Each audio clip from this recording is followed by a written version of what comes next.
नमस्कार दोस्तों, good evening. आप सभी का बहुत बहुत स्वागत है। चलिए दोस्तों, आज का सेशन हम लोग स्टार्ट करते हैं। और कल देखिए आप लोग का सीटेट सामाजिक विज्ञान का एक सेट आप लोग को कराया गया था प्रीवियस ईयर का, और अभी हम लोग शुरू किए हैं प्रीवियस ईयर। और प्रीवियस ईयर जितने भी एग्ज़ाम हुए हैं सीटेट का उसको समाप्त कर लेंगे। उसके बाद फिर जो भी चैप्टर वाइज आपका है 6 to 8 सामाजिक विज्ञान, उसको हम देखने का प्रयास करेंगे, ठीक है। और बहुत अच्छे तरीके से कराया जाएगा। यहाँ पर जितना कराएंगे, अगर आपको सोशल साइंस अगर आप कर लेते हैं तो मान कर चलिए कि 45 आपका सोशल साइंस से पूछा जाता है, 15 आपका पेडागोजी से रहता है, टोटल 60 नंबर का, जिसमें आप 45 में कम से कम 40 प्लस आपका आ जाएगा, ठीक है। यानी कि 42, 41, 43 अगर इतना आप लाते हैं ना, तो फिर आगे की प्रक्रिया एकदम आपके लिए सरल हो जाती है, ठीक है। आगे जो आपका हिंदी है, इंग्लिश है, संस्कृत है, जो भी है आपका, है ना, वो आप काफ़ी अच्छे तरीके से कर लीजिएगा और आराम से आप 100 नंबर आराम से आपका आ जाएगा, ठीक है। आराम से आप क्वालिफाइड कर जाइएगा। तो जितना आपको कराया जा रहा है प्रीवियस ईयर रामबाण है आपके लिए। प्रीवियस ईयर करना काफ़ी इंपॉर्टेंट है, वेरी वेरी इंपॉर्टेंट है, ठीक है। तो चलिए शुरू करते हैं। सबसे पहले इसीलिए प्रीवियस ईयर आप लोग को शुरू किया गया है। पूरे विस्तार पूर्वक यहाँ पर हम लोग देखेंगे। लगभग 45 प्रश्न टोटल यहाँ पर देखेंगे। 15 प्रश्न भी आपको दिया गया है, वो आप अपना देख लीजिएगा, ठीक है। टोटल यहाँ पर सामाजिक विज्ञान हम देखने वाले हैं। और चैनल पर नए हैं, चैनल को सब्सक्राइब कर लीजिएगा। डेली आपका देखिए क्लास होता है 9 बजे से। देखिए आपका व्हाट्सएप ग्रुप भी दिया गया है। अगर आप हमारे व्हाट्सएप ग्रुप से जुड़ना चाहते हैं तो इस नंबर पे मैसेज कीजिए, आपको हमारे ग्रुप में ऐड कर दिया जाएगा। और ये आज का जो सेट हम देखेंगे 7 जुलाई 2019 का जो एग्ज़ाम हुआ था उसका हम लोग देखने वाले हैं और पूरी व्याख्या यहाँ पर हम लोग करने वाले हैं, ठीक है। तो चलिए दोस्तों शुरू करते हैं। पेपर सेकेंड है आपका। और इसके अलावा देखिए बीपीएससी का भी टेस्ट यहाँ पर चलते रहता है, तो बीपीएससी का भी टेस्ट हो रहा है। आप जाकर के प्लेलिस्ट में देख सकते हैं 67 बीपीएससी, है ना, वहाँ पर आपको टेस्ट हो रहा है, जाकर के आप दे सकते हैं बीपीएससी का टेस्ट।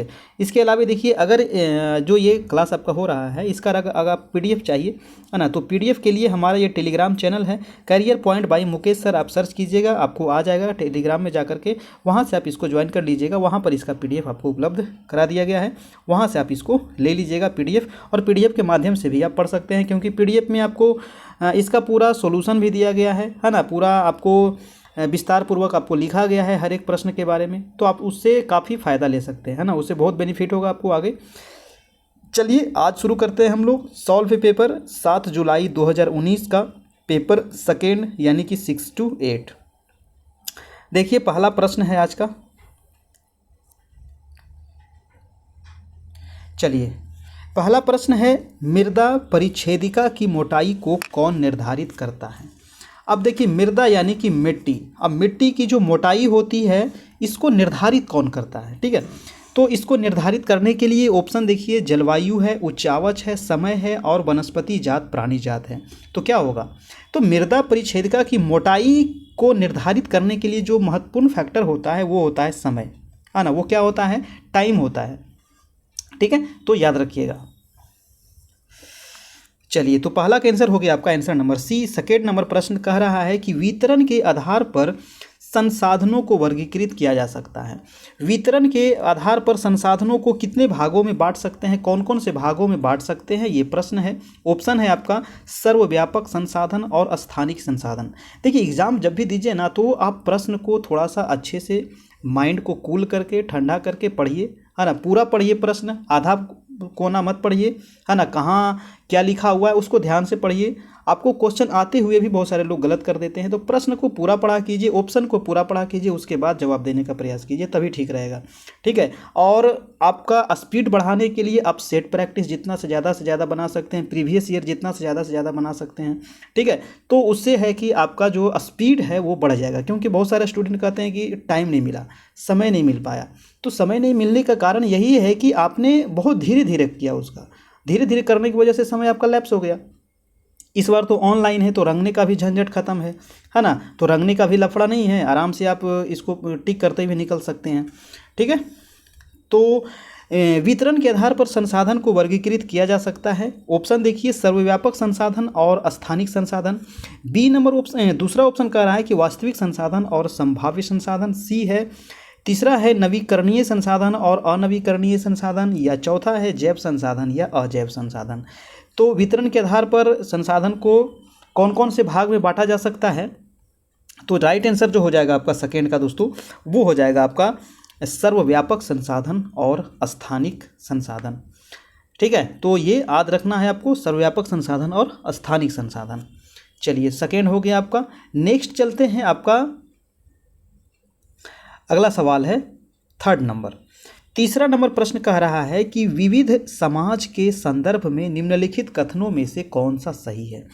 विविध समाज के संदर्भ में, अब देखिए हमारा जो देश है ना, विविधता भरा हुआ देश है। इसमें हर एक बहुत सारे धर्म के लोग रहते हैं, बहुत सारी भाषाएं बोली जाती है, बोलियां बोली जाती है, जनजाति लोग रहते हैं, है ना।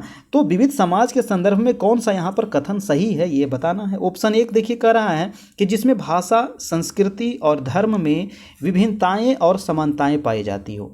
दूसरा ऑप्शन कह रहा है कि वह समाज जिसमें भाषा, धर्म और संस्कृति में विभिन्नताएं और असमानताएं पाई जाती हो। तीसरा कह रहा है कि जिसमें संस्कृति और सत्ता में विभिन्नताएं मिलती हो। चौथा है जिसमें भाषा, धर्म और संस्कृति में समानताएं होती हो। चारों ऑप्शन देखिए लग रहा है कि आपका सही है, लेकिन चारों ऑप्शन तो सही नहीं है, कोई एक ही सही है इसमें। तो थर्ड का जो राइट आंसर हो जाएगा आपका, वो हो जाएगा आपका 1 नंबर। यानी कि जिसमें भाषा, संस्कृति और धर्म में विभिन्नताएं और समानताएं पाई जाती हो, उसी को कहा जाएगा विविध समाज। ठीक है, तो ये चीज़ ध्यान में रखना है। समाज देखिए कई प्रकार के होते हैं। हमारे जो समाज है बहुत प्रकार के होते हैं, जैसे कि कृषि समाज, औद्योगिक समाज, जनजातीय समाज, है ना। तो बहुत प्रकार के समाज होते हैं। ठीक है, और जो ये विविध प्रकार के जो समाज है, इसमें बहुत प्रकार की भाषाएं बोली जाती है, बहुत प्रकार की संस्कृति के लोग रहते हैं, बहुत प्रकार के धर्म के लोग रहते हैं।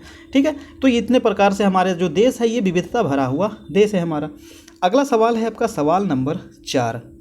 4 नंबर प्रश्न कह रहा है कि निम्नलिखित कथनों में से कौन सा लिंग, जेंडर रूढ़िबद्ध धारणा को चुनौती देता है। अब बताइए कि लिंग यानी कि जेंडर रूढ़िबद्ध धारणा को चुनौती कौन सा ऑप्शन यहाँ पर दे रहा है। ठीक है, तो ऑप्शन एक है कि महिलाएं पालन पोषण करने वाली होती है। दूसरा ऑप्शन है कि महिलाएं बहुत भावुक होती है। तीसरा है कि महिलाएं फैशन परस्त होती है। चौथा है कि महिलाएं जिम्मेवार वाहन चालक होती है। अब देखिए ये जो प्रश्न है ना, इस प्रकार के प्रश्न हमेशा पूछ लिया जाता है सीटेट में। ठीक है, तो यहाँ पर 4 का जो राइट आंसर हो जाएगा आपका, आंसर नंबर हो जाएगा आपका 4 का हो जाएगा 4, यानी कि महिलाएं जो है जिम्मेवार वाहन चालक होती है, ये रूढ़िबद्ध धारणा को चुनौती दे रहा है। आपको पता है कि जो हमारा समाज है ये प्राचीन काल से ही मतलब पितृसत्तात्मक ही मतलब ज़्यादा रहा है ना। मातृसत्तात्मक भी रहा है, लेकिन ज़्यादा करके पितृसत्तात्मक ही रहा है। ठीक है, और ये निरंतर हमारा मतलब प्राचीन काल से चलते आ रहा है आपका। ठीक है, चलिए तो इसका राइट आंसर हो गया आपका आंसर नंबर 4। नेक्स्ट है दोस्तों आपका प्रश्न नंबर 5 नंबर प्रश्न कह रहा है कि नारी मताधिकार आंदोलनकारियों की निम्नलिखित में से कौन सी मुख्य मांग है। नारी मताधिकार आंदोलनकारियों की, ठीक है, जो महिलाएं हैं जो आंदोलनकारी है, मताधिकार आंदोलनकारी। देखिए तो थोड़ा सा प्रश्न में एक चीज़ आप गौर कीजिएगा कि नारी का आंदोलन तो कर रही है, लेकिन ये किसके लिए कर रही है, मताधिकार के लिए कर रही है, वोट देने के लिए, अधिकार के लिए कर रही है। तो इसका देखिए ऑप्शन पढ़िए, ऑप्शन में क्लियर हो जाएगा आपका। ऑप्शन एक है कि श्रम वर्ग के लिए वयस्क मताधिकार, दूसरा है महिलाओं के लिए मताधिकार, और तीसरा है महिलाओं के लिए नौकरशाही भूमिका का अधिकार, और चौथा है धनी महिलाओं के लिए वयस्क मताधिकार। तो ये तो खत्म हो गया आपका श्रम वर्ग के लिए वयस्क मताधिकार। अगर महिलाएं जब कर रही है तो सारी महिलाओं के लिए करेगी ना, एक महिला के लिए थोड़ी मताधिकार के लिए वो मतलब आंदोलन करेगी। ठीक है, तो महिलाओं के लिए नौकरशाही भूमिका का अधिकार, ये भी आपका गलत है। राइट आंसर जो हो जाएगा आपका सेकेंड नंबर हो जाएगा, यानी कि जितने भी महिलाएं हैं सभी अपने हक के लिए आंदोलन कर रही है। ठीक है, देखिए मताधिकार से संबंधित और भी प्रश्न आपको पूछा जाता है। ठीक है, कि सबसे पहले जो मताधिकार दिया गया था वो किस देश के द्वारा दिया गया, महिलाओं को, है ना, महिलाओं को सबसे पहले जो मताधिकार दिया गया था वो न्यूजीलैंड के द्वारा दिया गया था। ठीक है, तो ये आप नोट कर लेना है, न्यूजीलैंड के द्वारा दिया गया था। कब दिया गया था, तो 1893 ईस्वी में महिलाओं को न्यूजीलैंड में सबसे पहले मताधिकार का अधिकार दिया गया था। ठीक है, मत देने का अधिकार दिया गया था। भारत में महिलाओं को वोट देने का अधिकार कब दिया गया, तो 1926 ईस्वी में। भारत में कब दिया गया, 1926 में। चलिए नेक्स्ट चलते हैं 6 नंबर प्रश्न। छठा प्रश्न कह रहा है कि जातक कथाओं के विषय में निम्नलिखित में से कौन सा सही है। जातक कथा, अब जातक के मतलब जो कथाएं हैं ये बौद्ध से संबंधित है ना, बौद्ध धर्म से संबंधित है जातक की कथाओं। ठीक है, देखिए जातक की जो रचना की गई थी, है ना, जातक कथा की जो रचना की गई थी ये सामान्य लोगों के द्वारा की गई थी, है ना, ये सामान्य लोगों के द्वारा ये इसकी रचना की गई थी, और जिन्हें बौद्ध भिक्षु द्वारा लिखा गया था और उसका संकलन किया गया था। जातक कथाएं में दोस्तों बुद्ध के पूर्व जन्म की कथा का वृत्तांत किया गया है। ठीक है, जातक कथा जो है इसमें बुद्ध के जो पूर्व जन्म से संबंधित इसमें बातें लिखी गई है, जिनमें प्राचीन भारतीय समाज की प्रवृत्तियों का दिग्दर्शन होता है। कह रहा है कि जातक कथाएं जो है ईसा पूर्व 5वीं सदी से लेकर के 2री सदी तक की सामाजिक और आर्थिक स्थिति पर भी प्रकाश डालता है। ठीक है, अब देखिए कह रहे हैं कि इसमें जातक कथा के बारे में कौन सा कथन सही है। तो ऑप्शन 1 कह रहा है कि इनकी रचना जैन साधुओं द्वारा की गई थी, जिन्हें सामान्य लोगों द्वारा लिखा गया और उनका संकलन किया गया। दूसरा ऑप्शन है कि इसकी रचना सामान्य लोगों के द्वारा की गई थी, अभी आपको बताया कि सामान्य लोग के द्वारा किया गया था, जिन्हें बौद्ध भिक्षुओं द्वारा लिखा गया और उसका संकलन किया गया। तीसरा नंबर ऑप्शन है कि इसकी रचना सामान्य लोगों द्वारा की गई, जिन्हें जैन साधुओं द्वारा लिखा गया और उनका संकलन किया गया। और चौथा ऑप्शन है कि इसकी रचना बौद्ध भिक्षुओं द्वारा की गई थी, ये भी गलत हो गया और ये भी गलत हो गया। दूसरा और तीसरा ऑप्शन देखिए यहाँ पर थोड़ा सा कन्फ्यूजन वाली बात है, तो दूसरा और तीसरा में कौन सा हो जाएगा, राइट आंसर जो हो जाएगा आपका दूसरा, यानी कि इसकी जो रचना की गई थी सामान्य लोगों के द्वारा की गई थी, जिन्हें बौद्ध भिक्षुओं द्वारा लिखा गया और उनका संकलन किया गया। देखिए साधु के द्वारा नहीं लिखा गया था, जो बौद्ध भिक्षु थे उनके द्वारा लिखा गया था। ये प्रश्न जातक वाला हमेशा पूछा जाता है, ध्यान रखिएगा। नेक्स्ट है आपका 7 नंबर प्रश्न। 7 नंबर प्रश्न जो कह रहा है कि आईने अकबरी के विषय में निम्नलिखित कथनों में से कौन सा कथन सही है। आईने अकबरी के बारे में कौन सा कथन यहाँ पर सही है ये आपको बताना है। तो चलिए इसके बारे में देखते हैं। ऑप्शन 1 है कि यह अकबर के प्रशासन के विविध पहलुओं के विषय में संपन्न सांख्यिकीय विवरण प्रस्तुत करती है। दूसरा ऑप्शन है कि यह अकबरनामा शीर्षक के अंतर्गत अकबर के शासन के इतिहास के 3 भागों में से पहला भाग है। तीसरा ऑप्शन है कि इसमें अकबर के पूर्वजों और अकबर के शासन की घटनाओं का विवरण दिया गया है। और चौथा है कि यह मिर्जा हाकिम द्वारा लिखी गई, जो अकबर के दरबारियों में से एक थे। अब देखिए साथ में देखिए ये तो बिल्कुल गलत है। आईने अकबरी किसके द्वारा लिखा गया था, अबुल फजल के द्वारा लिखा गया था। ठीक है, आईने अकबरी के लेखक कौन थे, अबुल फजल, तो ये तो ऑप्शन खत्म हो गया। 7 का जो राइट आंसर हो जाएगा वो हो जाएगा 1 नंबर, यानी कि यह अकबर के प्रशासन के विविध पहलुओं के विषय में संपन्न सांख्यिकीय विवरण प्रस्तुत करता है आईने अकबरी। ठीक है, तो ये ध्यान में आपको रखना है। ठीक है, ये जो पुस्तक था ये 3 भाग में बटा हुआ था। ठीक है, ये 3 भाग में बटा हुआ था। इसका जो अंतिम भाग था वो था आईने अकबरी कहलाता था। ठीक है, तो ये ध्यान रखना है। चलिए नेक्स्ट प्रश्न है आपका प्रश्न नंबर 8। कह रहा है कि निम्नलिखित में से किसने अपनी कृतियों को भी शामिल करते हुए बाबा गुरु नानक की रचनाओं को गुरुमुखी में संकलित किया है। किसने अपनी कृतियों को शामिल करते हुए बाबा गुरु नानक की रचनाओं को गुरुमुखी में संकलित किया है। अब देखिए सिख धर्म में टोटल 10 गुरु हुए, है ना, और उसमें जो 10वें गुरु थे वो आपको कौन थे, तो आपको जो पटना में जिनका जन्म हुआ था आपका पटना साहिब में, है ना। चलिए, तो यहाँ प्रश्न जो कह रहा था कि किसने कृतियों को शामिल करते हुए बाबा गुरु नानक की रचनाओं को गुरुमुखी में संकलित किया है, तो वो कौन थे, गुरु तेग बहादुर, गुरु गोविंद सिंह, गुरु अंगद, गुरु अर्जुन देव। तो 10वें गुरु थे आपके गुरु गोविंद सिंह, जो पटना बिहार में इनका जन्म हुआ था, पटना साहिब में, है ना। चलिए, तो इस प्रश्न का जवाब क्या होगा, जवाब दे दीजिए आप। जवाब इसका हो जाएगा गुरु अंगद। ठीक है, गुरु अंगद जो थे वो गुरुमुखी में संकलित किए थे। ठीक, चलिए अब देखिए सिख धर्म के संस्थापक कौन थे, तो सिख धर्म के जो संस्थापक थे वो गुरु नानक ही थे, यानी कि प्रथम गुरु कौन थे, गुरु नानक जी ही थे प्रथम गुरु, है ना। चलिए, तो ये पूछा जाता है, आपको ध्यान रखना है। नेक्स्ट प्रश्न है आपका प्रश्न नंबर 9 नंबर प्रश्न कह रहा है कि एथेनियन लोकतंत्र की निम्नलिखित में से कौन सी एक विशेषता नहीं है। एथेनियन लोकतंत्र की विशेषता नहीं है ना, ध्यान रखना है कौन सी विशेषता नहीं है। ऑप्शन है कि कई पदों पर नियुक्तियां लॉटरी के माध्यम से की जाती थी। दूसरा ऑप्शन कह रहा है कि 30 वर्ष से अधिक आयु के उन सभी पुरुषों और महिलाओं को पूर्ण नागरिकता प्राप्त थी जो दास नहीं थे। तीसरा है कि सभी नागरिकों को सेना व नौसेना में अपनी सेवाएं देनी होती थी। और चौथा है कि मामलों के निर्णय के लिए आयोजित की गई सभाओं में सभी नागरिक उपस्थित होते थे। 9 का क्या होगा? देखिए 9 का जो आपका राइट आंसर हो जाएगा वो हो जाएगा आपका दोस्तों आंसर नंबर 2, यानी कि 30 वर्ष से अधिक आयु के उन सभी पुरुषों और महिलाओं को पूर्ण नागरिकता प्राप्त थी जो दास नहीं थे। यानी कि ये क्या है? गलत है। कौन सी एक विशेषता नहीं थी? तो दूसरा नंबर जो है ये विशेषता नहीं थी। अब देखिए एथेनियन लोकतंत्र जो था ये प्राचीन ग्रीक यानी कि यूनान में मौजूद था। एथेनियन लोकतंत्र कहाँ मौजूद था? तो याद रखना है प्राचीन ग्रीक यानी कि यूनान में ये मौजूद था आपका, ठीक है, ध्यान में रखना है। और इस लोकतंत्र में कई पदों पर नियुक्तियां लॉटरी के माध्यम से की जाती थी।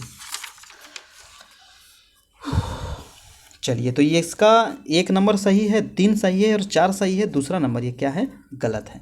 नेक्स्ट दोस्तों आपका प्रश्न नंबर है 10 नंबर प्रश्न कह रहा है कि समुद्रगुप्त की निम्नलिखित में से कौन सी ऐसी नीति थी जो विशिष्ट रूप से दक्षिणापथ शासकों के लिए थी। समुद्रगुप्त के बारे में कौन सी ऐसी नीति थी जो विशिष्ट रूप से दक्षिणापथ शासकों के लिए थी। यानी कि जो समुद्रगुप्त था उत्तर भारत में तो अपना ये वर्चस्व कायम किया ही था, उत्तर भारत के साथ साथ ये दक्षिण भारत में भी विजय अभियान शुरू किया था। तो कौन सा ये विशिष्ट रूप से दक्षिणापथ शासकों के लिए था, ये आपको बताना है। ऑप्शन 1 है कि इन्होंने पराजय स्वीकार की और उन्हें पुनः शासन करने के लिए अनुमति दी गई थी। दूसरा है कि उनके साम्राज्यों को उखाड़ फेंका गया और उन्हें समुद्रगुप्त के साम्राज्य का अंग बनाया गया। और तीसरा है कि उन्होंने समुद्रगुप्त की अधीनता स्वीकार की और अपनी पुत्रियों का विवाह उससे किया। चौथा है कि ये उपहार लाते थे और उसके आदेशों का पालन करते थे और उसके दरबार में उपस्थित होते थे। तो समुद्रगुप्त के बारे में दक्षिण का अभियान जो हुआ था कौन सा यहाँ पर किए थे विशिष्ट रूप से दक्षिणापथ शासकों के लिए क्या था? तो 10 का हो जाएगा आपका राइट आंसर नंबर ए, यानी कि उन्होंने पराजय स्वीकार की और उन्हें पुनः शासन करने के लिए अनुमति दिया गया था। आंसर नंबर हो जाएगा आपका 1। समुद्रगुप्त से देखिए और भी बहुत सारा प्रश्न पूछा जाएगा। समुद्रगुप्त को ही कहा जाता है भारत का नेपोलियन इसको कहा जाता है ना। और भारत का नेपोलियन इसको किसने कहा है? तो आपको याद रखना चाहिए V.A. स्मिथ ने इनको क्या कहे हैं? भारत का नेपोलियन कहा है, ठीक।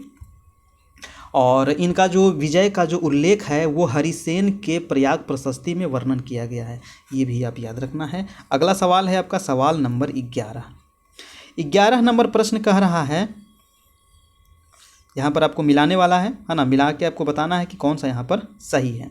अब बताइए कि एक साइड दिया गया है कलारूप और एक साइड दिया गया है नामावली, तो बताइए इसको मिलाना है आपको। तो यानी कि एक ए नंबर है कि कला की वह तकनीक जो असली जैसी तस्वीरों को बनाने में सहायक थी।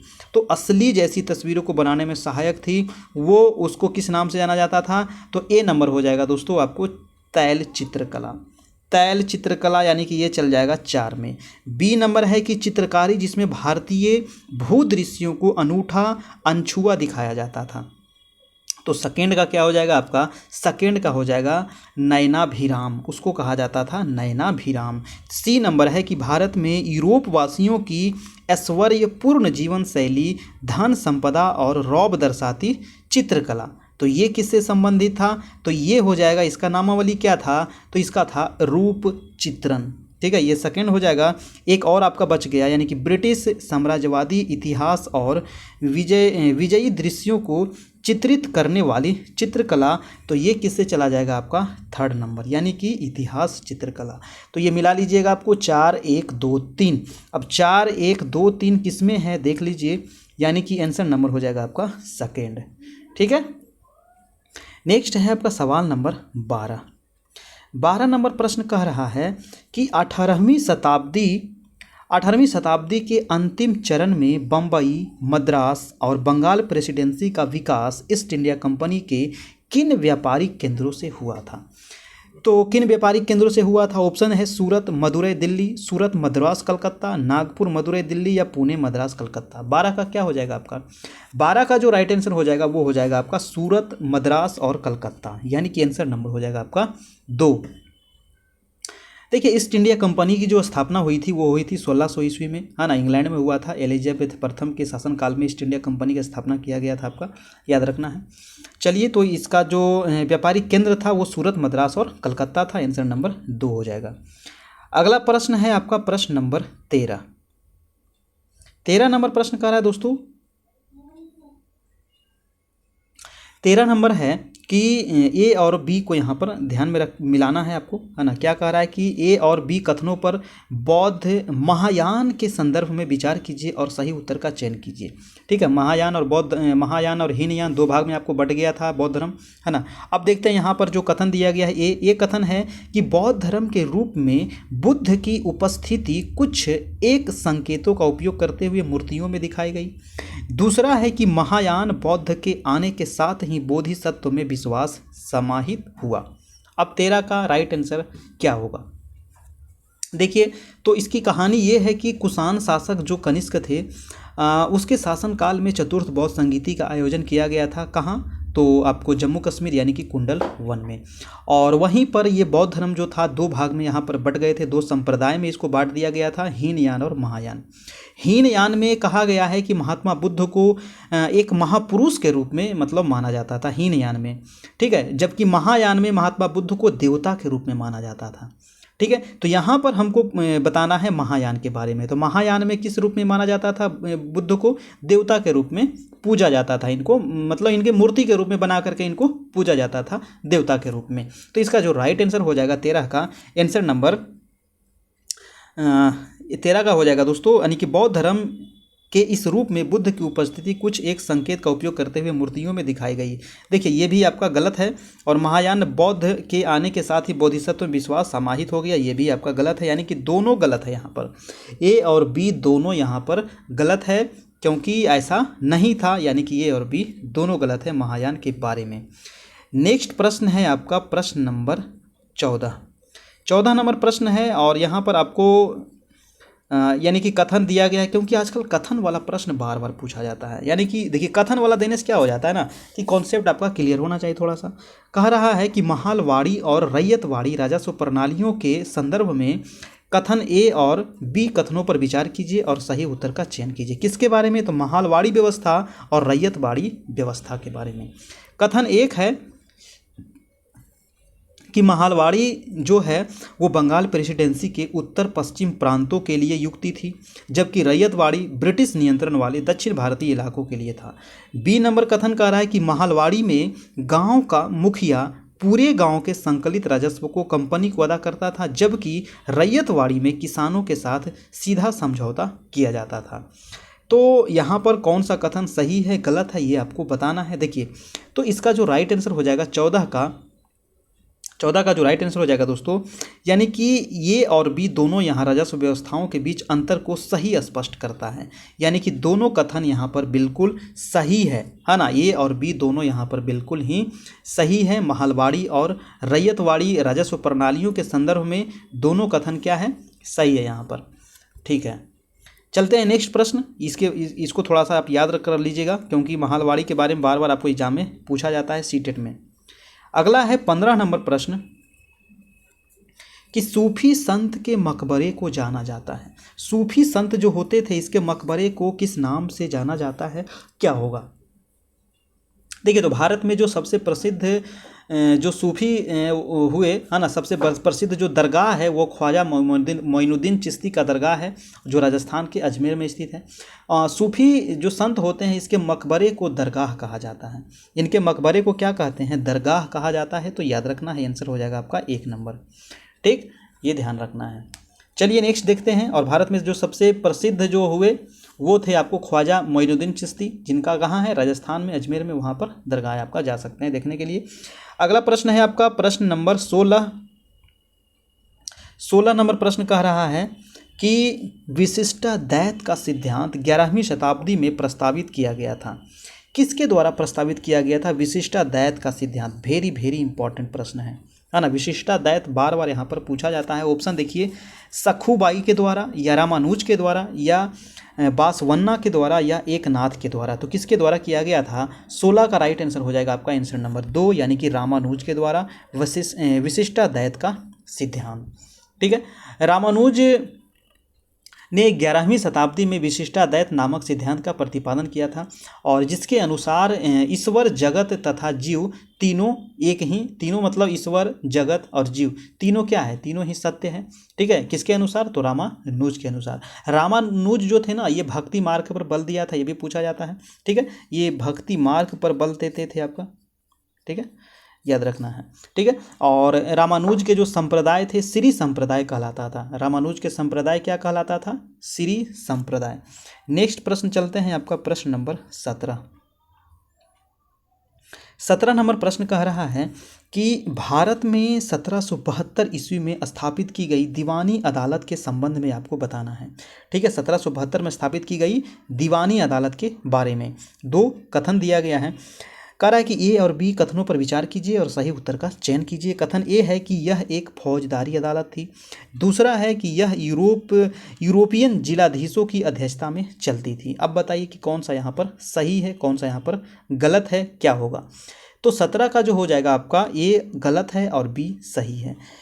ये जो कथन है कि यह एक फौजदारी अदालत थी, ये गलत है। बी कथन कर रहा है कि यह यूरोपीय जिलाधीशों की अध्यक्षता में चलती थी, ये आपका सही है, यानी कि आंसर हो जाएगा आपका 3rd नंबर। ठीक है, इसका आंसर क्या हो जाएगा? 3rd नंबर हो जाएगा आपका। नेक्स्ट है दोस्तों आपका प्रश्न नंबर 18। कह रहा है कि गैरीसन नगर से अभिप्राय क्या है? गैरीसन नगर काफ़ी इंपॉर्टेंट प्रश्न है, बताइए गैरीसन नगर से क्या अभिप्राय है? तो 18 का क्या हो जाएगा? गैरीसन जो नगर था ना, एक प्रकार की छावनी होती थी। क्या होती थी?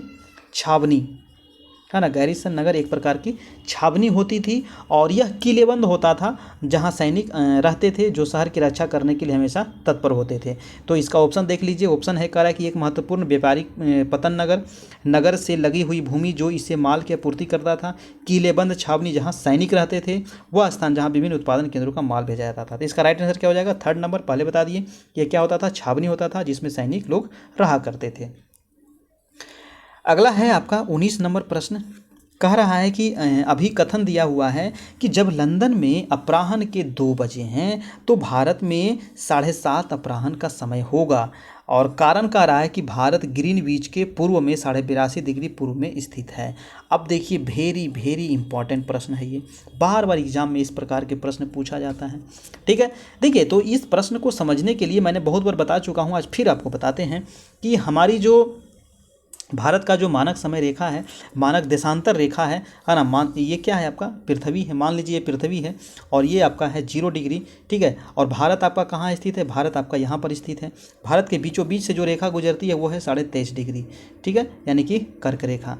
तो और ये तो हो गया अक्षांश रेखा, लेकिन जो देशांतर रेखा है वो है 82.5 डिग्री, यानी कि ये वाला जो है ये है 82.5 डिग्री और 82.5 डिग्री पूर्वी देशांतर, जो भारत के मध्य से होकर के गुजरती है, इलाहाबाद के नैनी से होकर के ये गुजरती है, और ये इसी को कहा जाता है भारत का मानक देशांतर रेखा।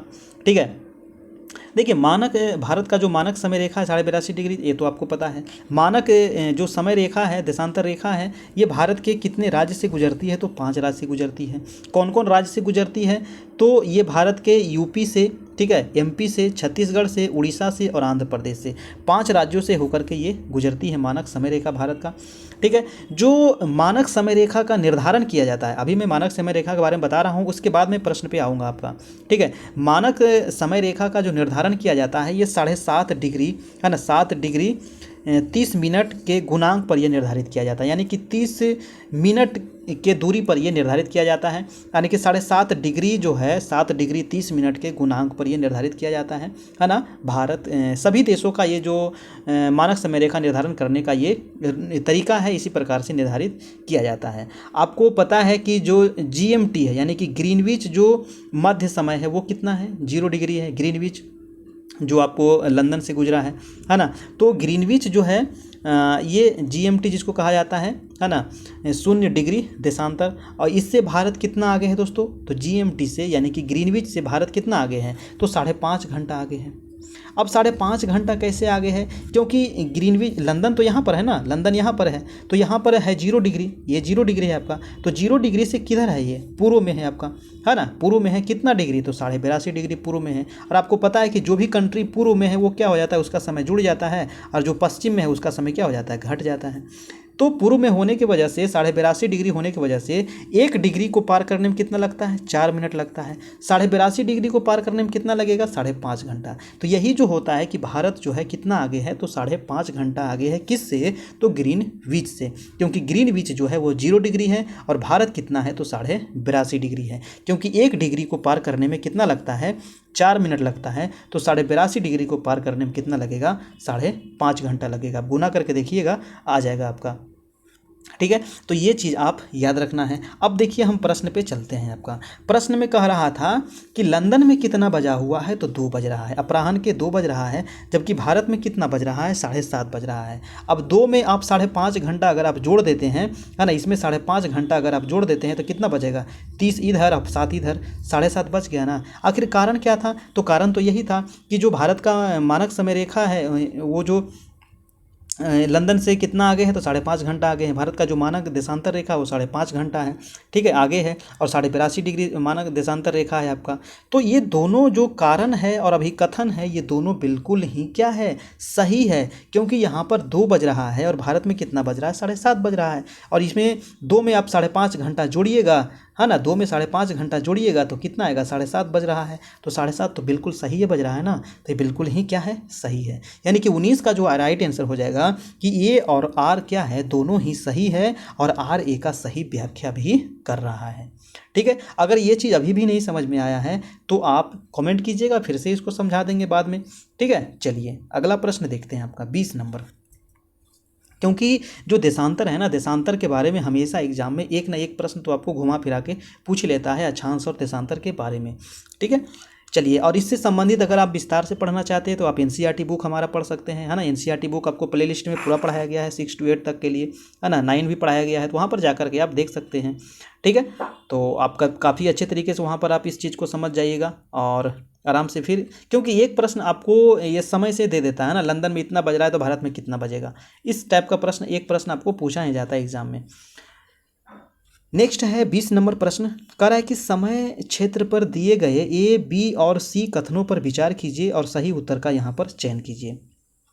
कह रहा है कि कुछ देशों का देशांतरीय विस्तार अधिक होता है, जिसके कारण वहाँ एक से अधिक मानक समय अपनाए गए हैं। तो ये तो काफ़ी सही है ना। बहुत सारे ऐसे देश हैं जहाँ पर देशांतरीय विस्तार क्या है, अधिक होने की वजह से वहाँ एक से अधिक मानक समय निर्धारित किया गया है। आपका रूस है, आपका संयुक्त राज्य अमेरिका है, कनाडा है, चीन है, बहुत सारे कंट्री है जहाँ पर एक से अधिक अपनाए गए हैं। भारत में अभी मात्र एक ही देशांतर रेखा है, वो 82.5 डिग्री है, लेकिन भारत में भी मतलब ऐसा मांग किया जा रहा है, जैसे कि नॉर्थ ईस्ट वाले क्षेत्र में, है ना, कि एक मानक समय रेखा वहाँ पर भी निर्धारित किया जाए, ठीक है। अब बी दूसरा कह रहा है, बी नंबर कथन है कि पृथ्वी को एक घंटे वाले 24 समय क्षेत्रों में बांटा गया है। देखिए बी नंबर जो कथन है दोस्तों, ये भी आपका बिल्कुल ही क्या है, सही है। सी नंबर ऑप्शन कह रहा है कि प्रत्येक समय क्षेत्र 15 डिग्री देशांतर तक के क्षेत्र को घेरता है। ये भी आपका क्या है, बिल्कुल ही सही है। तो यहाँ पर देखिए ए भी सही, बी भी सही, सी भी सही, तो आंसर क्या हो जाएगा, ए बी सी तीनों यहाँ पर सही है। राइट आंसर हो जाएगा 1 नंबर। नेक्स्ट प्रश्न है आपका 21 कह रहा है कि पृथ्वी की सतह से शुरू कर वायुमंडल की परत को सही क्रम का चयन कीजिए। बताइए पृथ्वी के जो वायुमंडल है, ये मतलब कौन कौन से यहाँ पर परतें पाई जाती हैं पृथ्वी के वायुमंडल में, ठीक है। तो अगर हम नीचे से चले, है ना, अगर हम नीचे से चले और ऊपर की ओर बढ़ते चले, क्योंकि ये बार बार सजाने के लिए पूछा जाता है, हिंदी अंग्रेजी दोनों में पूछा जाता है, तो आप दोनों में याद रखिए।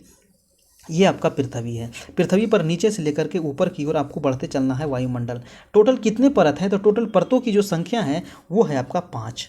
परतों की संख्या कितनी है, टोटल 5 है। सबसे पहले जो है निचले परत को कहा जाता है क्षोभ मंडल, फिर है आपका समताप मंडल, फिर है आपका मध्य मंडल। देखिए मध्य जो है तीसरे नंबर पर है, अब 5 गो में अब तीसरा नंबर तो मध ही होगा ना, तो इसको मध मंडल आप ऐसे ही याद रख सकते हैं। उसके बाद जो है आयन मंडल है और सबसे लास्ट में है बहिर्मंडल। ठीक है, ये याद रखना है। ठीक है, तो क्षोभ मंडल, समताप मंडल, मध्य मंडल, आयन मंडल या बहिर्मंडल। ठीक है, याद रखना है, ये पांचों मंडल को हमेशा याद रखना है। देखिए जो आयन मंडल है, आयन मंडल को ही कहा जाता है, आपको बाह्य मंडल भी इसको कहा जाता है। ठीक है ना, ये जो बाह्य मंडल दिया हुआ है तो इसको बाह्य मंडल भी इसको कहा जाता है, आयन मंडल को ध्यान रखना है। तो इसका राइट आंसर क्या होगा, अब आंसर देखते हैं ऑप्शन में। मध्य मंडल तो क्षोभ मंडल, देखिए पहला ऑप्शन तो ऐसे ही गलत हो गया। समताप मंडल ये भी गलत हो गया। क्षोभ मंडल, समताप, मध्य, बाह्य और बहिर् बिल्कुल सही, यानी कि आंसर हो जाएगा आपका 3rd नंबर। ठीक है, सबसे पहले क्षोभ, फिर समताप, फिर मध्य, फिर बाह्य, फिर बहिर्मंडल। ठीक, 21 का आंसर हो जाएगा आंसर नंबर 3rd।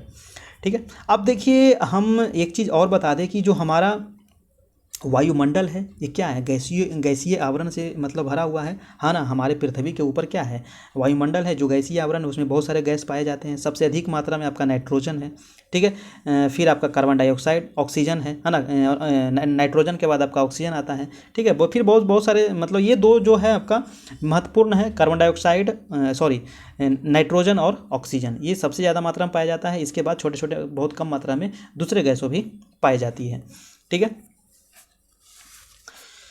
चलिए तो इसका आंसर हो गया आपका 3rd नंबर। नेक्स्ट प्रश्न दोस्तों आपका 22 नंबर। 22 प्रश्न कह रहा है कि ऋतुएं निम्नलिखित कारणों में से किस कारण से होती है, ऋतुएं परिवर्तन। अब देखिए ऋतु, अभी देखिए ठंडा आ रहा है, कुछ दिन पहले बरसात था, उसके कुछ दिन पहले गर्मी था, है ना, कुछ मंथ पहले। तो 3-3 महीना 4-4 महीना पर ये क्या होते रहता है, बदलते रहता है। अभी ठंडा आ रहा है, ठंडा लगभग आ गया है ना, नवंबर, दिसंबर, जनवरी, फरवरी तक थोड़ा ठंडा रहेगा, उसके बाद फिर गर्मी आ जाएगा। तो आखिर ये जो परिवर्तन हो रहा है क्या कारण है। ऑप्शन 1 है कि पृथ्वी के अपने अक्ष पर इर्द गिर्द घूर्णन के कारण आभा मंडल बनता है। दूसरा ऑप्शन कह रहा है कि पृथ्वी का अक्ष अपने कक्षीय सतह से 66.5 डिग्री का कोण बनाता है। तीसरा है कि मकर रेखा पर सूर्य की सीधी किरणें 23.5 डिग्री दक्षिण पर पड़ती है। और चौथा ऑप्शन कह रहा है कि पृथ्वी का परिक्रमण और एक ही दिशा में उसके अक्ष का झुका होना होता है। देखिए तो सबसे पहले ये जान लीजिए कि जो हमारी पृथ्वी है ना, इस ऑप्शन पर मैं बाद में आऊँगा, पहले बता दूँ कि हमारी जो पृथ्वी है इसमें 2 प्रकार की गतियाँ होती हैं। ठीक है, कितने प्रकार की हमारी पृथ्वी गति करती है, तो 2 प्रकार की। एक तो होगी आपका घूर्णन गति, एक गति कौन सी करती है दोस्तों, तो वो है घूर्णन गति, और दूसरी गति है आपका परिक्रमण गति। ठीक है, दूसरी गति कौन सी है, परिक्रमण गति। घूर्णन गति जो करती है ये अपने अक्ष पर करती है, और ये 24 घंटा में पूरा एक चक्कर लगा लेती है पृथ्वी, लगभग 24 घंटा में, है ना। तो ये 24 घंटा में एक चक्कर लगा लेती है, जिससे क्या होता है, तो दिन रात होता है। तो घूर्णन गति से क्या हो रहा है, दिन और रात हो रहा है आपका। ठीक है, घूर्णन गति से क्या हो रहा है, दिन रात हो रहा है।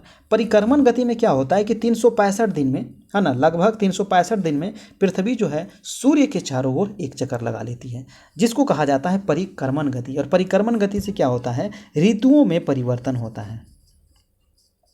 ठीक है, ऋतुएं में क्या होता है, मतलब परिवर्तन होता है। तो ये चीज़ आपको याद रखना है।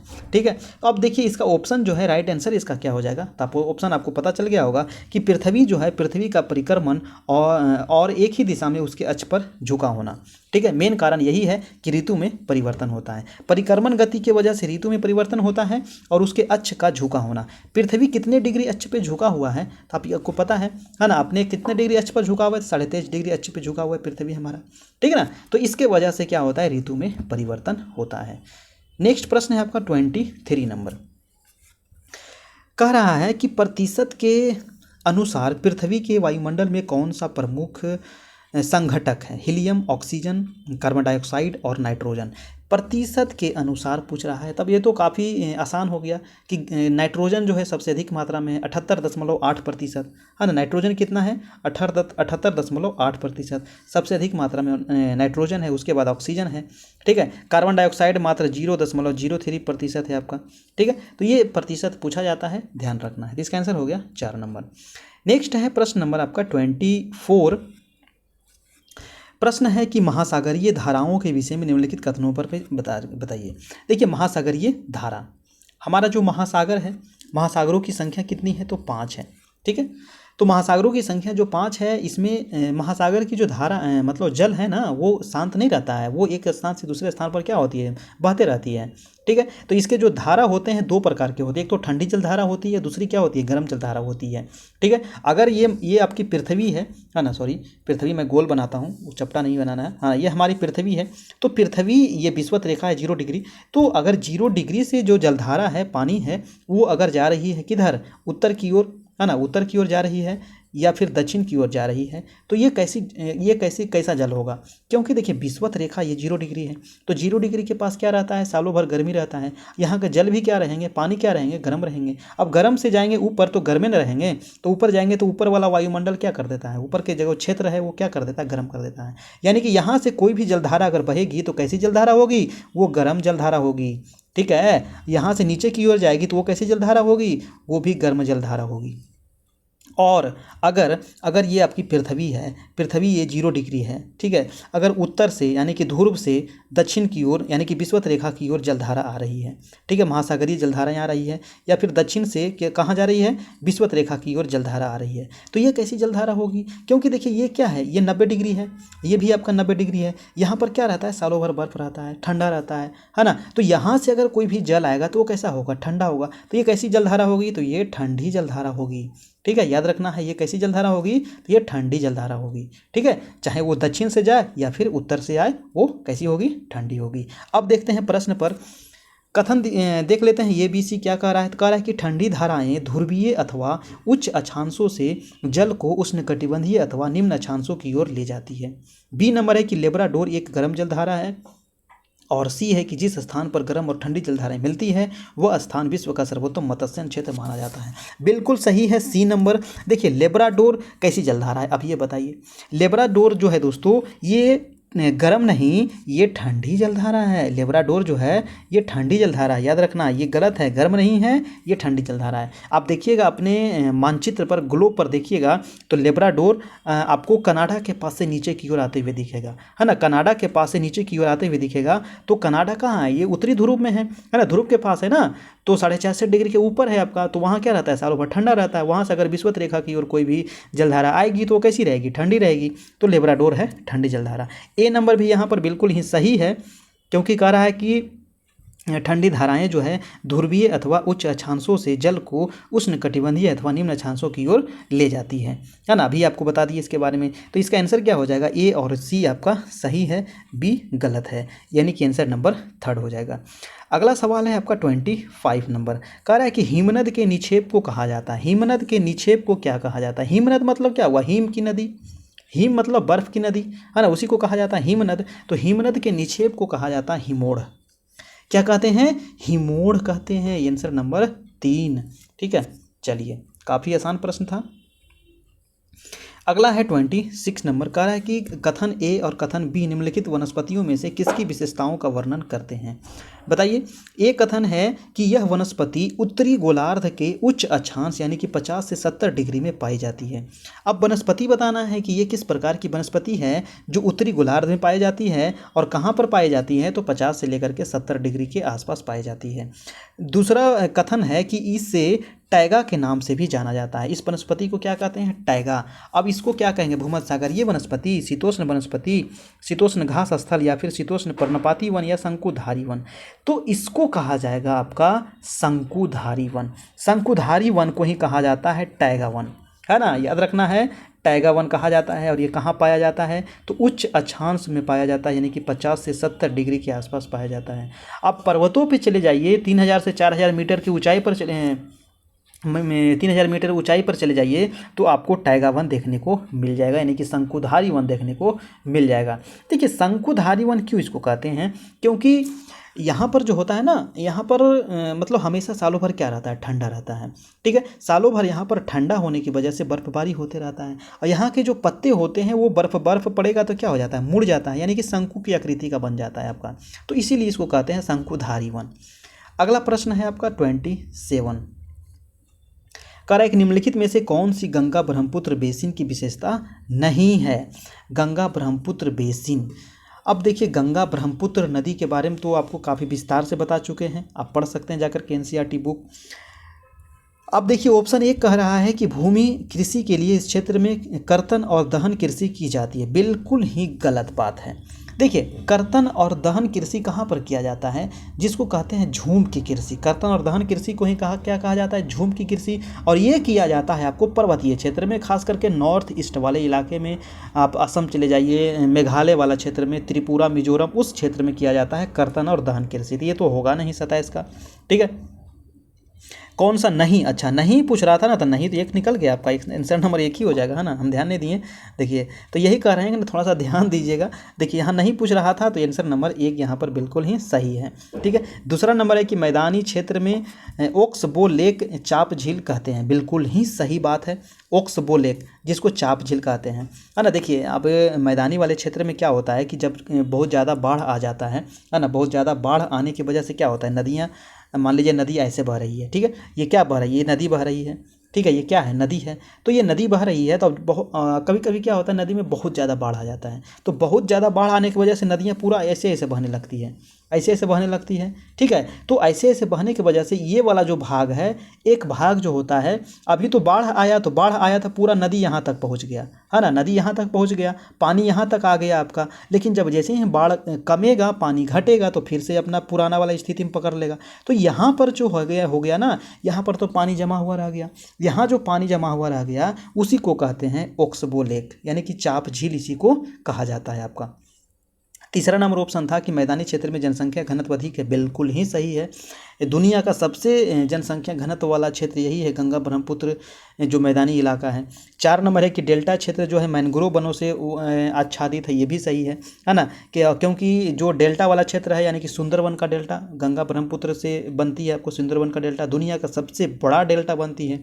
और यहाँ कौन से वन पाए जाते हैं, तो मैंग्रोव वन पाए जाते हैं। अगला प्रश्न है आपका 28 नंबर, कह रहा है कि जो तैराक होते हैं, जो समुद्र में, नदी में तैरते हैं, मृत सागर में तैर सकते हैं, क्यों, क्या कारण है कि मृत सागर में वो नहीं डूबते हैं। आप भी नहीं डूबिएगा, आप भी तैरिएगा मृत सागर में, तो नहीं डूबिएगा, क्या कारण है। तो इसका कारण देख लीजिए, ऑप्शन कह रहा है कि नमक की मात्रा की अधिकता सागर को सघन बनाती है। पवने सागर जल की सतह पर तीव्र गति से चलती हैं। इस सागर में ठंडी धाराओं की अपेक्षा गर्म धाराओं की उत्पत्ति अधिक है।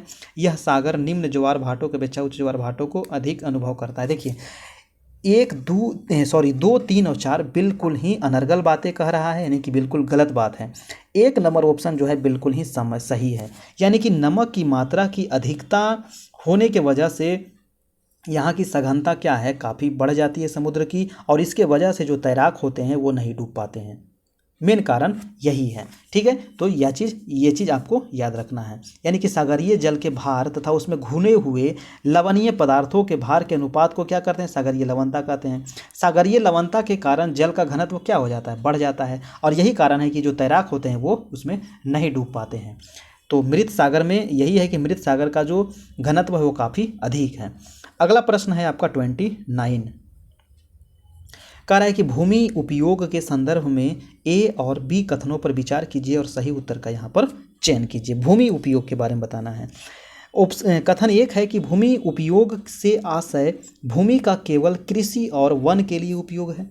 बी कथन है कि भूमि उपयोग मुख्यतः अपनी स्थलाकृति के द्वारा निर्धारित होती है। अब देखिए कि दोनों में से कौन सा यहाँ पर गलत है, कौन सा यहाँ पर सही है। तो 29 का जो आपका हो जाएगा दोस्तों, 1 नंबर ऑप्शन था कि भूमि उपयोग से आशय भूमि का केवल कृषि। देखिए आ गया शब्द ना केवल, तो बिल्कुल ही ये क्या हो गया, गलत हो गया। तो जैसे ही केवल हो गया, सभी हो गया, सिर्फ हो गया, ये सब वर्ड जैसे ही आवे तो उसको क्या करना है, सबसे पहले काटना है। तो ये आपका गलत है। बी नंबर ऑप्शन क्या कह रहा था कि भूमि उपयोग मुख्यतः अपनी स्थलाकृति के द्वारा निर्धारित होती है। तो ये आपका बिल्कुल ही सही है, यानी कि ए गलत है और बी सही है। आंसर नंबर हो जाएगा 3rd। नेक्स्ट प्रश्न है आपका 30 नंबर, रक्षक मेखलाएं मदद करती है। वेरी वेरी इंपॉर्टेंट है।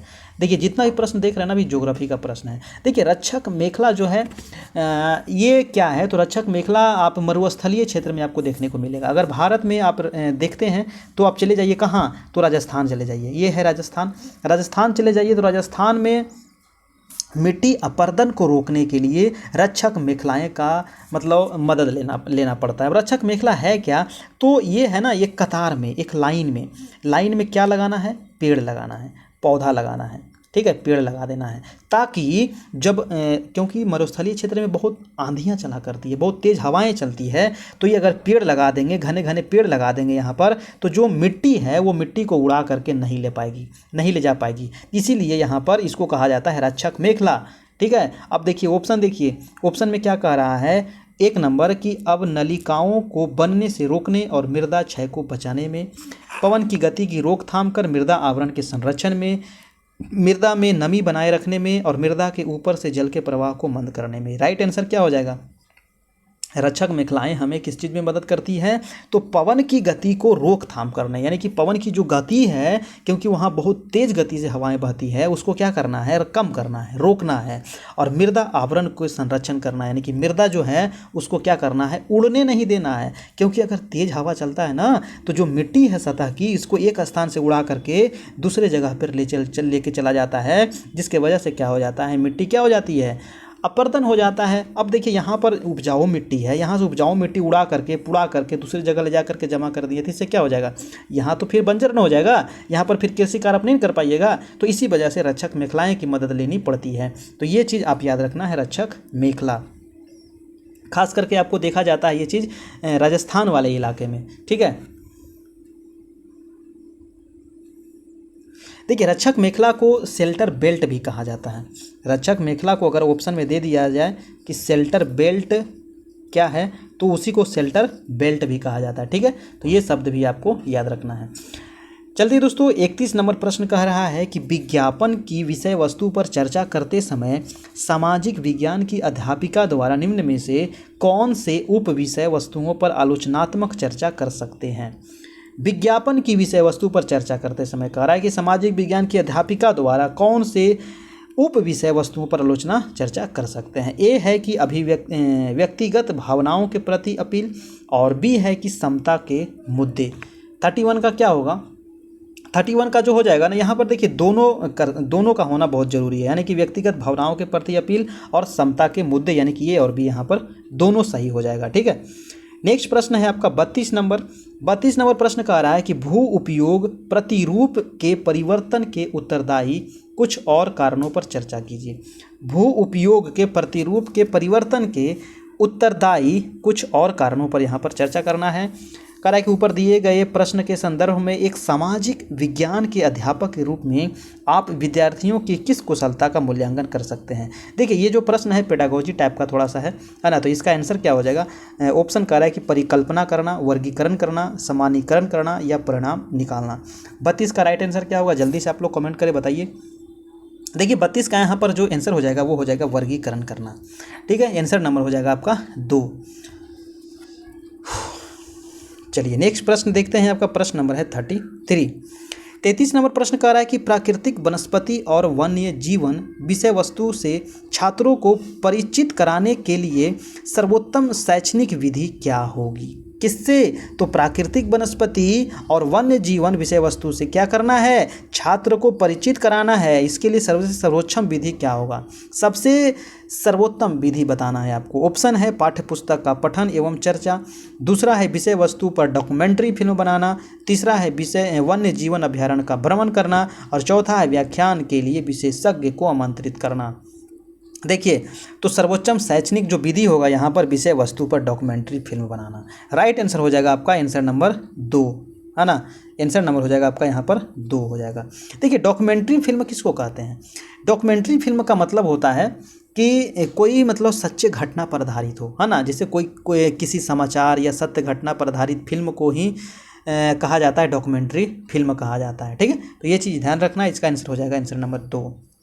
नेक्स्ट है आपका 34 नंबर। कह रहा है कि सामाजिक विज्ञान की पाठ्य पुस्तकों में कार्टून की क्या भूमिका होती है? जी हाँ, सामाजिक विज्ञान की जो पाठ्य पुस्तक होती है ना, जैसे कि आप आप क्लास 9 10 का अगर आप पढ़िएगा पॉलिटी ज्योग्राफी, उसमें बहुत सारे कार्टून आपको देखने को मिल जाएंगे, है ना। कार्टून के माध्यम से बच्चे जो है ना बहुत जल्दी तीव्र गति से समझते हैं। देखते हैं छोटा बच्चा होता है, सब कार्टून ही देखते रहता है दिन रात, है ना, क्योंकि उसको काफ़ी मज़ा आता है कार्टून में, इसीलिए कार्टून दिया जाता है किताब में भी, ताकि बच्चा उसको इंटरेस्ट लेकर के उसको पढ़े। तो पाठ्य पुस्तक में कार्टून की क्या भूमिका होती है? ऑप्शन 1 है कि मूलभूत मामलों को उठाकर विद्यार्थियों को इनसे जोड़ना। बी है, दूसरा ऑप्शन है कि कोई भूमिका नहीं, कार्टून अपरिपक्व है, ये गलत है आपका।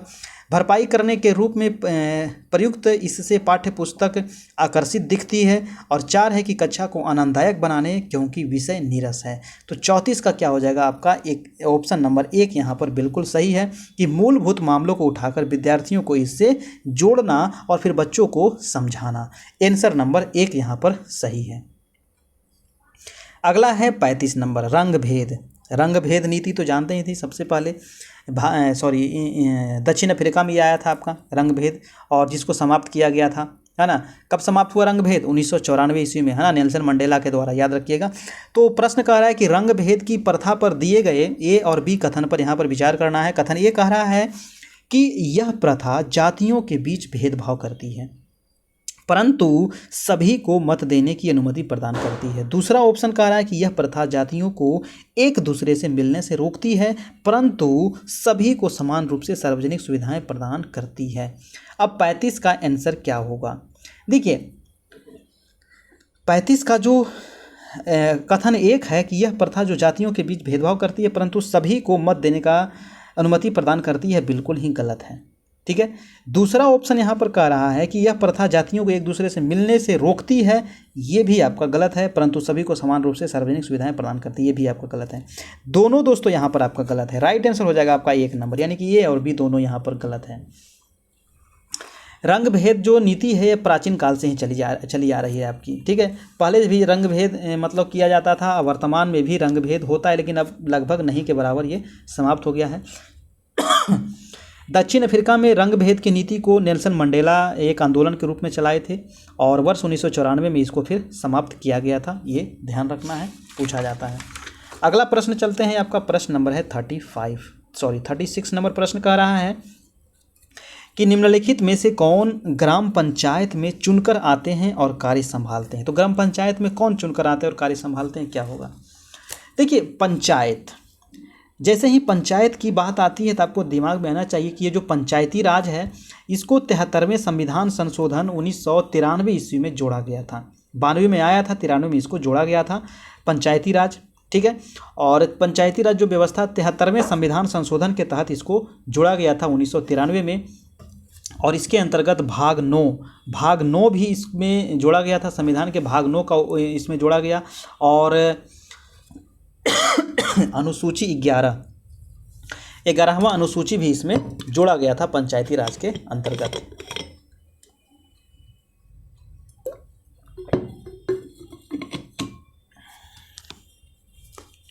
ठीक है।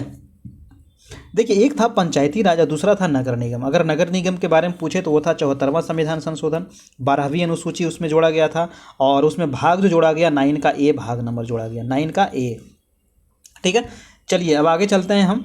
तो अच्छा इसका आंसर बताना है ना। ठीक है। निम्नलिखित में से कौन ग्राम पंचायत में चुनकर आते हैं और कार्य संभालते हैं? सरपंच, वार्ड के सदस्य, सचिव और ग्राम सभा सदस्य। क्या होगा 36 का? 36 का जो हो जाएगा आपका ए और बी हो जाएगा, यानी कि सरपंच हो गए और वार्ड के सदस्य हो गए, ये जो है ये पंचायत में चुनकर आते हैं और कार्यभार संभालते हैं। आंसर नंबर हो जाएगा 2। 36 का 2 नंबर हो जाएगा आपका।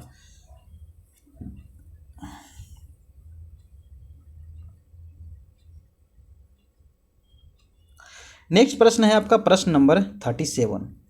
प्रश्न कह रहा है कि निम्नलिखित कार्यों में से पटवारी और लेखपाल का उत्तरदायित्व कौन सा है? पटवारी और लेखपाल का उत्तरदायित्व क्या होता है? तो ऑप्शन है कि भूमि मापन और आलेखों को सुरक्षित रखना। दूसरा है कि सामूहिक संपत्ति का निर्माण और रखरखाव करना। तीसरा है कि भूमि विकास के लिए रोजगार योजनाओं को लागू करना, और चौथा है शिकायतों की जांच पड़ताल के द्वारा भूमि संबंधी विवाद को रोकना।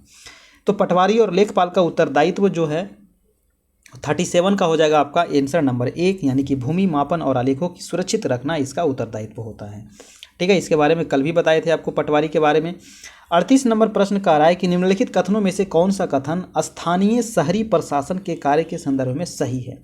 तो स्थानीय शहरी प्रशासन के बारे में सही है, तो 38 का क्या हो जाएगा आपका। अभी आपको बताए थे कि अगर शहरी प्रशासन के बारे में बोले तो 74वें संविधान संशोधन में दोस्तों आपको नगर पालिका को जोड़ा गया था हमारे संविधान में, है ना। और भाग 9 का ए भी इसमें जोड़ा गया था आपको, ठीक है। नगर पालिका के अंतर्गत 74वें संविधान संशोधन और 12वीं अनुसूची भी इसमें जोड़ा गया था आपको, ये चीज़ आपको याद रखना है। अब बताना है कि इसका आंसर क्या होगा, ठीक है। स्थानीय शहरी प्रशासन के कार्य संदर्भ में कौन सा कथन सही है। 1 नंबर ऑप्शन कह रहा है कि वार्ड परिषदों का सरपंच मुखिया होता है। दूसरा है कि नगर निगम का आयुक्त वर्ष का बजट बनाता है और निर्णय लेता है। तीसरा है कि वार्ड के पार्षदों द्वारा आयुक्त चुना जाता है और सभी उसे रिपोर्ट करते हैं। चौथा है कि शासन के मामलों के हल के लिए वार्ड पार्षदों की समितियां बनाती है। 38 का जो आपका राइट आंसर हो जाएगा, आंसर नंबर 4 हो जाएगा, यानी कि शासन के मामलों के हल के लिए वार्ड पार्षदों की समितियां बनाती हैं। आंसर नंबर हो जाएगा आपका, इसमें कौन सा सही है आपको बताना था, तो 4 हो जाएगा। अगला प्रश्न है आपका 39 नंबर। 39 यहाँ पर बताइए, सूची 1 को सूची 2 से आपको यहाँ पर मिलाना है, तो मिलान कीजिए। और सूची ए में विभिन्न प्रकार के ग्रामीण रोजगार हैं और बी में उसके प्रकार के ऋण हैं। तो 1 नंबर में कह रहा है कि कृषि श्रमिक किससे मिल जाएगा आपका। कृषि श्रमिक हो जाएगा स्वास्थ्य और बेमौसम उपभोग, स्वास्थ्य और बेमौसम उपभोग, इसका ये हो जाएगा। बी नंबर का कौन सा मिल जाएगा, बी नंबर का हो जाएगा दोस्तों आपका बड़ा किसान, यानी कि कृषि संसाधन संयंत्र के लिए सरकारी ऋण। और मध्यम किसान का मतलब उर्वरक, कीटनाशक और बीज, यानी कि 1, 3, 2, 1, 3, 2 किस में है देख लीजिए, 1, 3, 2, यानी कि आंसर नंबर हो जाएगा आपका 4, ठीक है। चलिए अगला प्रश्न है आपका 40 नंबर। 40 नंबर प्रश्न कह रहा है कि दादन व्यवस्था, बताइए कि दादन व्यवस्था के अंतर्गत बुनकर और सौदागर के बीच निम्नलिखित में से व्यापार का कौन सा रूप है। दादर व्यवस्था 40 सॉरी दादर नहीं, दादन व्यवस्था है ना। देखिए दादन जो व्यवस्था था ना, ये सामान्यतः जो देखा जाता है, ये कुटीर उद्योग में देखा जाता है। दादन व्यवस्था किस में देखा जाता है, कुटीर उद्योग में ये देखने को मिल जाएगा। और ऑप्शन देखते हैं अब इसके बारे में। ऑप्शन कह रहा है 1 नंबर की बुनकर सूती, ऑप्शन है कि बुनकर सूती खुले बाजार से खरीदते हैं और कपड़ा कम कीमत पर सौदागर को बेचते हैं। दूसरा ऑप्शन है कि सौदागर से न्यूनतम बोली पर सूत खरीदा जाता है और कपड़ा ऊंची बोली पर बेचा जाता है। तीसरा है कि सौदागर द्वारा सूत बुनकर को बेचा जाता है और बुनकर अपनी खपत के लिए कपड़ा बनाते हैं। चौथा है कि सौदागर द्वारा सूत की आपूर्ति बुनकर के लिए की जाती है और तैयार कपड़ा बुनकर से कम कीमत पर वापस खरीदा जाता है। तो इसका जो आंसर हो जाएगा, आंसर नंबर 4 यहाँ पर बिल्कुल ही सही है, ठीक है। चलिए अगला प्रश्न है आपका 41 नंबर। 41 नंबर प्रश्न क्या कह रहा है कि ए से ई तक के कथनों पर विचार कीजिए जिसमें टमाटर का केचप उपभोक्ता तक पहुंचाती है, टमाटर का केचप उपभोक्ता तक पहुंचाती बाजार की श्रृंखला को आगे पीछे करके लिखा गया है। अब देखिए टमाटर का जो केचप बनाते हैं और इसको उपभोक्ता तक पहुंचाते हैं, इसको आगे पीछे करके यहाँ पर लिखा गया है, इसी को आपको क्या करना है, सजाना है। कौन सा यहाँ पर सही होगा, तो सबसे पहले यहाँ पर जो सही हो जाएगा दोस्तों वो हो जाएगा आपका किसान जो है टमाटर का बीज, यानी किसान जो है सबसे पहले बी होगा, यानी किसान टमाटर का बीज स्थानीय व्यापारी से खरीदता है। उसके बाद होगा आपका सी, यानी कि थोक विक्रेता व्यापारी सब्जी मंडी में टमाटरों के लिए बोली लगाता है। उसके बाद हो जाएगा डी, यानी कि एक छोटे शहर की खाद्य संस्करण आधारित इकाई टमाटरों को खरीदती है। उसके बाद हो जाएगा आपका ई, यानी कि विपणन करने वाली कंपनी भंडारों को केचप की आपूर्ति करती है। उसके बाद हो जाएगा आपका ए, यानी कि सेना पड़ोसी दुकान से टमाटर का केचप ऑर्डर करता है, यानी कि हो जाएगा बी सी डी ई ए, ठीक है। बी सी डी ई ए देख लीजिए, बी सी डी ई ए, यानी कि आंसर हो जाएगा आपका 2 नंबर, ठीक है। इसको मिला लीजिएगा आप। चलते हैं अगले प्रश्न पे, क्योंकि वीडियो ज़्यादा थोड़ा सा लंबा हो रहा है ना, थोड़ा सा फास्ट करते हैं। 42 नंबर प्रश्न कह रहा है कि कोई व्यक्ति जिला जज के न्यायालय द्वारा दिए गए फैसले से असंतुष्ट है। हाँ, बहुत अच्छा प्रश्न है, काफ़ी इंपॉर्टेंट प्रश्न है। कह रहा है कि जिला जज से अगर फैसला आपको मिल गया, अगर आप क्या हैं, असंतुष्ट हैं, तो अपील प्रणाली के अनुसार वह निम्नलिखित न्यायालयों में से किस में अपील कर सकता है। आपको जिला से किसी मामले में आपको फैसला मिला, आप असंतुष्ट हैं, तो आप कहाँ जाइएगा। जिला से अगर असंतुष्ट हैं तो आप उच्च न्यायालय जाइए, फिर उच्च न्यायालय से भी असंतुष्ट है तो आप सर्वोच्च न्यायालय जाइए, है ना। तो इसका आंसर क्या हो जाएगा, 42 का जो आंसर हो जाएगा आपका 4 नंबर। ठीक है, यानी कि जिला से आप अगर आप असंतुष्ट हैं तो आप उच्च न्यायालय जा सकते हैं। ठीक है, और उच्च न्यायालय से अगर रहता तो आप जाते सर्वोच्च न्यायालय। फिर नेक्स्ट प्रश्न है आपका 43 नंबर। कह रहा है कि भारतीय संसद पर दिए गए ए और बी कथनों पर विचार कीजिए। देखिए, भारतीय संसद जो हमारा है ये अनुच्छेद है 79 में, और हमारा जो संसद है 3 से मिलकर के बनता है। एक तो राष्ट्रपति है, दूसरा लोकसभा और राज्यसभा। संसद का 3 अंग है, एक राष्ट्रपति, लोकसभा और राज्यसभा। ठीक है, ध्यान रखना है। अब इस पर कथन पर विचार करते हैं कौन सा कथन सही है। एक नंबर है कि कोई भी राजनीतिक दल जिसके पास लोकसभा में कितने भी संसद सदस्य हों वह सरकार बना सकती है। बी है कि लोकसभा, राज्यसभा और राष्ट्रपति संसद के अंग है। तो ये तो आपका बिल्कुल ही सही है। अब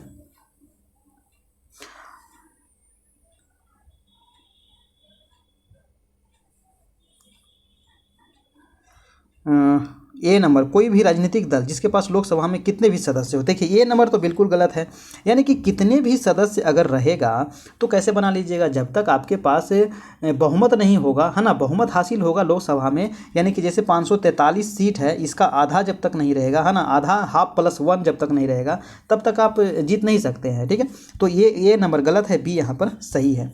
ए गलत है और बी सही, देख लीजिए कौन सा है। अच्छा, देखिए यहाँ पर ऑप्शन थोड़ा सा गलत है, इसको सुधार लीजिएगा, क्योंकि यहाँ पर ए गलत है और बी सही है। ए और बी दोनों सही है, ये बी दोनों गलत है, ये तो होगा नहीं, ये भी नहीं होगा, ये बी तो आपका सही है लेकिन ये गलत है। ठीक है, इसको सुधार लीजिएगा ऑप्शन थोड़ा सा आप। अगला प्रश्न है आपका 44 नंबर। 44 नंबर कह रहा है कि नीचे दिए गए कथन पर विचार करना है। कह रहा है कि सत्ता के दुरुपयोग की रोकथाम के लिए भारतीय राज्य कई नियंत्रण और संतुलन रखता है। ऊपर दिए गए कथन में भारतीय राज्य के अर्थ को प्रदर्शित करने वाले सही विकल्प का चयन कीजिए। अब बताइए कौन सा यहाँ पर विकल्प सही है भारतीय राज्य के बारे में। यहाँ पर ऑप्शन दिया गया है कि भारतीय राजनीतिक व्यवस्था, भारतीय केंद्रीय सरकार, भारतीय अधिकारी तंत्र और कोई भी राज्य। प्रश्न कह रहा था कि सत्ता के दुरुपयोग की रोकथाम के लिए भारतीय राज्य कई नियंत्रण और संतुलन रखता है। भारतीय राज्य के बारे में यहाँ पर क्या यहाँ पर प्रदर्शित कर रहा है ये आपको बताना है। 44 का जो राइट आंसर हो जाएगा वो हो जाएगा भारतीय राजनीतिक व्यवस्था को यहाँ पर प्रदर्शित कर रहा है। आंसर नंबर हो जाएगा ए, यानी कि 1 नंबर। आज का देखते हैं लास्ट प्रश्न है आपका। ठीक है, ये जो प्रश्न है दोस्तों आज का लास्ट प्रश्न है। वीडियो अच्छा लगा हो तो दोस्तों एक लाइक कीजिएगा। चैनल पर नए हैं चैनल को दोस्तों सब्सक्राइब कर लीजिएगा, बेल आइकन प्रेस कर लीजिएगा ताकि आने वाला जो भी वीडियो है उसका नोटिफिकेशन आपको मिलते रहे। कल भी आपका अगला हम इसके बाद जो भी आपका एग्ज़ाम हुआ है सीटेट का वो भी हम करवाएंगे। ठीक है, रेगुलर ये चलते रहेगा अभी, है ना, जब तक सीटेट का एग्ज़ाम न हो जाए। पूरी तरह से सोशल साइंस आपको 45 में 45 लाना है। ठीक है, अब कैसे लाना है ये हमारी जिम्मेवारी है, बस आप लगे रहिए। जितना आपको बताया जा रहा है, जितना कराया जा रहा है उतना आप करते रहिए। ठीक है, इसके अलावा आप घर में प्रैक्टिस सेट बना सकते हैं। बाज़ार में बहुत सारे प्रकाशन का प्रैक्टिस सेट मिलता है, वहाँ से खरीद करके आप प्रैक्टिस सेट बनाइए, डेली प्रैक्टिस कीजिए। डेली कम से कम आप प्रयास कीजिए ना कि 1 सेट हमको बना लेना है। ठीक है, 1 सेट हमको बना लेना है। इसके अलावा आपको NCERT बुक पढ़ना बहुत ज़रूरी है। तो इतना काम अगर आप करते हैं तो 100% आपका रिजल्ट कहीं भी नहीं जाएगा, आराम से आप पास कर जाइएगा। 100 नंबर आपका आराम से यहाँ पर आ जाएगा। ठीक है, आपको टॉप नहीं करना है, आप 100 नंबर ले आइएगा, काफ़ी अच्छा मार्क्स है 100 नंबर। ठीक है, चलिए अब देखते हैं आज का लास्ट प्रश्न। कह रहा है कि इतिहास का अध्ययन निम्नलिखित में से किस पर केंद्रीभूत होना चाहिए। इतिहास का अध्ययन, देखिए ये प्रश्न भी थोड़ा सा पेडागोजी टाइप का है, देख लेते हैं इसको। कह रहा है ऑप्शन कथन ये कह रहा है कि बहु प्रदर्शनों की संकल्पना और ऐतिहासिक विविधता के भाव का निर्माण। दूसरा है कि विद्यार्थियों को ऐतिहासिक परिप्रेक्ष्य में रहने की परिकल्पना के लिए प्रोत्साहित करना और अनुभवों के साथ जोड़ना। कौन सा यहाँ पर सही है, तो यहाँ पर जो आपका सही है वो हो जाएगा ए और बी दोनों यहाँ पर बिल्कुल ही सही है। ये भी सही है और बी भी सही है। तो आज इतना ही रहने देते हैं। 45 प्रश्न जितने भी यहाँ पर सामाजिक विज्ञान के प्रश्न थे सारे हम लोग देख लिए। इसके बाद आपको पेडागोजी का प्रश्न है, इसको आप देखिए और इसको बनाइए, नीचे कमेंट बॉक्स में यहाँ पर कमेंट कीजिए। उसके अलावा यहाँ पर इसका आंसर भी दे दिया गया है। आंसर के अलावे यहाँ पर पूरा उसका एक्सप्लेनेशन भी दिया गया है, पूरा डिस्कशन दिया गया है। डिस्कशन को आप अच्छे तरीके से पढ़िए, लाइन बाय लाइन पढ़िए। जो चीज़ आपको नहीं आता है ना, उसको एक बार प्रयास कीजिए नोट करने का, अपने कॉपी पर जरूर उस चीज़ को नोट कीजिए, लिखिए, है ना। जब तक आप लिखिएगा नहीं, याद नहीं होगा। सारा आंसर आपको दे दिया गया है। इसके अलावा इसका देखिए पूरा यहाँ डिस्कशन भी दिया गया है, हर एक प्रश्न का दिया गया है। आप इसको ज़रूर से अच्छे तरीके से इसको पढ़िएगा और जो नहीं आता है उसको लिखिएगा। और कुछ और अगर आप जानना चाहते हैं, है ना, तो आप गूगल करके देखिए। गूगल बाबा कहाँ जाएंगे, गूगल बाबा है ना, तो उनसे सर्च करके देखिए। किसी भी चीज़ में अगर कन्फ्यूजन होता है तो गूगल से देखिए, है ना। चलिए, तो ये रहने देते हैं आज इतना ही। और वीडियो अच्छा लगा हो दोस्तों तो एक लाइक कीजिएगा। चैनल पर नए हैं, चैनल को सब्सक्राइब कर लीजिएगा, बेल आइकन जरूर प्रेस कीजिएगा ताकि आने वाला जो वीडियो है उसका नोटिफिकेशन आपको मिलते रहे। फिर मिलते हैं हम नेक्स्ट वीडियो में, तब तक के लिए goodbye, take care, good night, शुभ रात्रि।